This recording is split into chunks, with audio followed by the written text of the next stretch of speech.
Reunión del equipo económico me pareció interesante porque fue la primera vez que nos reunimos con el presidente de la República para ponerlo al tanto, no solamente de lo que cada uno está haciendo, sino para tener unos planes que sean consistentes necesitábamos tener realmente claro de cómo está la situación económica. Entonces el MEF fue el encargado de hacer una presentación de cuanto menos 10 indicadores diferentes de actividad económica, publicado tanto por el Banco Central, por el MEF y también por el INE, en donde básicamente se ven dos cosas claras. El momento de la situación económica es muy buena, es dinámica, simplemente como resumen. Tenemos un crecimiento del año 2023 que ha llegado al 4,7%, yo ya dije esto, por encima de la expectativa, que eran de 4,5%.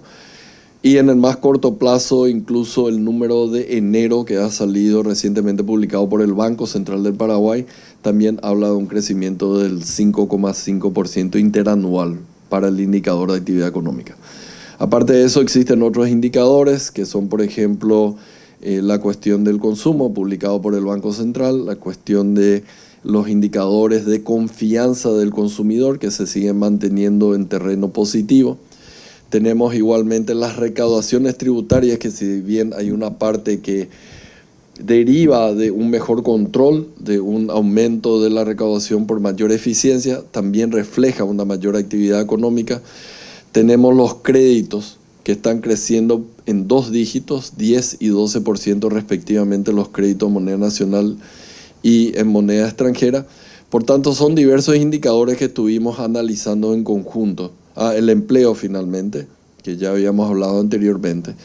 Entonces son una serie de indicadores que nos muestran de que la economía tiene un buen momento y de que incluso el dinamismo se ha venido acelerando recientemente, es decir, en los últimos meses.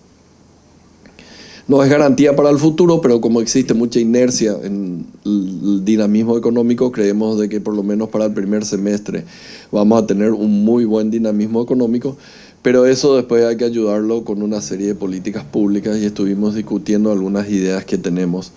Entre ellos, básicamente, típicamente lo que es la cuestión de la continua normalización de la política monetaria que va a permitir bajar las tasas de interés. Sí, la inflación sigue cediendo, sigue estando en los niveles que está actualmente. La ejecución de las obras públicas, ¿verdad? Que la ministra ahora estuvo pidiendo ya la autorización del equipo económico para hacer algunos llamados y eso ha sido, digamos, dado también para que la ministra vaya adelante con nuevas licitaciones que seguramente van a empezar a ejecutarse ya en el último trimestre de este año o inicio del año que viene. Y finalmente también algo que nos preocupa porque son los grandes creadores de empleo, que son las MIPYMES. Ahí hay un proyecto de ley que se está discutiendo para ver cómo podemos ayudarlo y también nos hemos comprometido nosotros como Ministerio de Economía y Finanzas ver una especie de FOGAPI-2, a ver si con los recursos que existen o con algún recurso adicional podemos relanzar lo que fue este instrumento que ha sido útil durante la pandemia. Ahora ya es una situación de normalidad, pero no obstante, tenemos todavía necesidades de financiamiento para las pequeñas y medianas empresas. Y vamos a ir diseñando y presentando un plan, digamos, que permita un mayor acceso de ese tipo de empresas al crédito, que va a ser algo muy importante para su funcionamiento y también para su crecimiento en el tiempo. Ministro, grado de inversión, de captación, acciones respecto a eso, si hablaron también. Todo lo que estamos haciendo básicamente en forma indirecta va ayudando. El hecho de que tengamos nosotros este dinamismo económico con un control macroeconómico es importante para llegar a una calificación un poco más alta de la que tenemos actualmente. Pero como dije anterior, o siempre digo, no estamos obsesionados, hay que seguir haciendo. Ahí estamos trabajando de cerca en la cuestión de esta ley de estructura, que seguramente no va a ser mañana, pero sí en la siguiente semana. Creo que para la siguiente semana o una más vamos a tener concluido lo que es la ley de carrera del servicio civil y vamos a empezar a trabajar en la segunda pata de lo que es la cuestión de las jubilaciones. Hay que recordar de que la caja fiscal aproximadamente 160 millones de dólares por año cuesta. es absolutamente insostenible porque eso va creciendo en el tiempo. Necesitamos empezar a repensar las partes débiles que tienen, y enfatizo, respetando los derechos adquiridos, para hacer sostenible esto, porque si no se van a ir todos los impuestos simplemente en el fondeo de muchas de estas cajas, en realidad la caja fiscal no es una, sino son varias, pero va a terminar yendo nuestros impuestos a financiar únicamente eso. Entonces, son cuestiones que van a ayudar al aumento de la calificación de riesgo. Ministro, el nivel de ejecución presupuestaria, ¿cómo estamos? Y sobre todo la disponibilidad. Vamos muy bien. Acá el otro día un colega tuyo me decía la cuestión de que deben haber mucha gente estirando del saco, ¿verdad? Pidiendo plata, y es cierto, hay muchos requerimientos, pero hasta el momento, porque yo también les tiro del saco a Óscar Orué, es que estamos teniendo recaudaciones récords. Ustedes vieron de que incluso en un mes que tiene 5 días menos, se ha tenido un aumento positivo en términos de recaudaciones tributarias respecto a lo que fue el mes de marzo del año pasado. Y en el mes de abril eso va a ser mucho mayor, porque ahora sí en el mes de abril vamos a tener, digamos, más días hábiles para recaudar. Entonces, hasta el momento, con la colocación de los bonos que tuvimos, ya sea en diciembre o en el mes de enero, más todas las recaudaciones que se tiene, está como planificado. Una cuestión que quería enfatizar en términos de ejecución presupuestaria: se ha terminado de pagar la deuda que tiene el Ministerio de Salud con los proveedores de medicamentos. Una parte se había hecho con el presupuesto del año 2023, quedó un remanente que era, para decir, aproximadamente la mitad, creo que es un poco menos, y se ha honrado en su totalidad en el mes de marzo. Entonces, por lo menos lo que respecta al Ministerio de Salud Pública y Bienestar Social, se ha honrado, como habíamos dicho anteriormente, el 100% de la deuda que se tenía con las proveedoras. Así que esperemos que eso implique no solamente más medicamentos a nivel del Ministerio de Salud Pública y Bienestar Social, sino también esperemos que ellos cumplan su parte, porque ellos argumentaban de que el costo financiero era lo que hacía de que el costo de los medicamentos sea alto en el Ministerio de Salud Pública. Ahora no existe excusa, hay cero deuda con ellos, y por tanto tenemos que ver una caída en el precio en las licitaciones de medicamentos con el Ministerio de Salud Pública. Eso sería importante que siempre le pregunten a la ministra de Salud cómo va eso.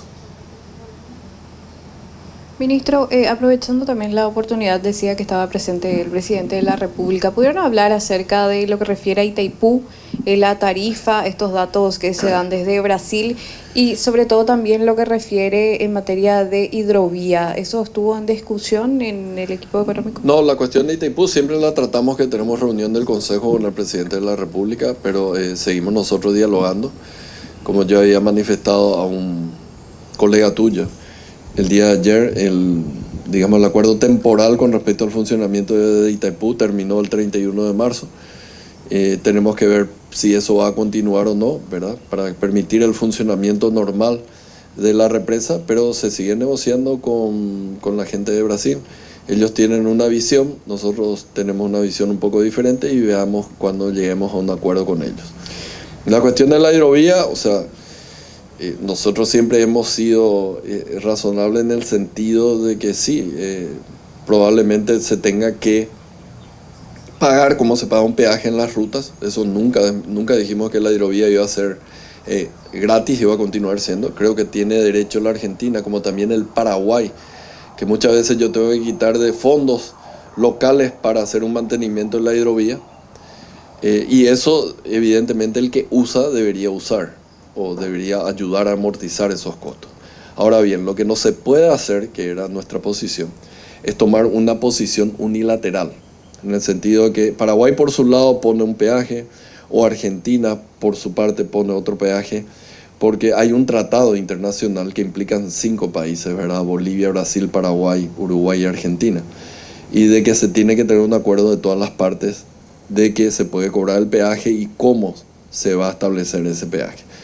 Se está hablando, justamente inicialmente está una misión de Paraguay que tiene que hablar allá, y posteriormente se va a compartir con el resto de los países, se va a acordar finalmente una metodología para el cobro de peaje, Pero eso no va a implicar únicamente para el caso de Argentina, sino también Paraguay, que invierte mucho en el mantenimiento de la hidrovía acá, en la parte soberana. Ministro, ¿cómo está el proceso de designación o nombramiento del superintendente de pensiones? Tengo entendido que tiene que hacerse por concurso. ¿Está convocado o no todavía? Esto y lo otro. Los datos en relación a la inflación, porque sufrimos en carne propia, ministro, por 100 guaraníes compramos mucho menos hoy. La cuestión del superintendente de pensiones, nosotros estamos apurando a los dos únicos que están faltando nominar, que son los representantes del sector privado, llámese jubilados o trabajadores. Tienen que ser las centrales quienes tienen que realizar una elección y ellos están demorando ese nombramiento, así que vamos a seguir insistiendo en que ellos hagan esas elecciones de la manera más rápida posible, de tal manera que una vez conformado el Consejo de Superintendencia, ahí se pueda nominar el superintendente de bancos. Con relación a la inflación, sí, es una cuestión que le preocupa a todo el mundo, no solamente a este gobierno, sino a toda la ciudadanía, ¿verdad? Porque uno siente cuando va al supermercado a comprar las cosas que los precios están mucho más elevados de lo que era hace un tiempo.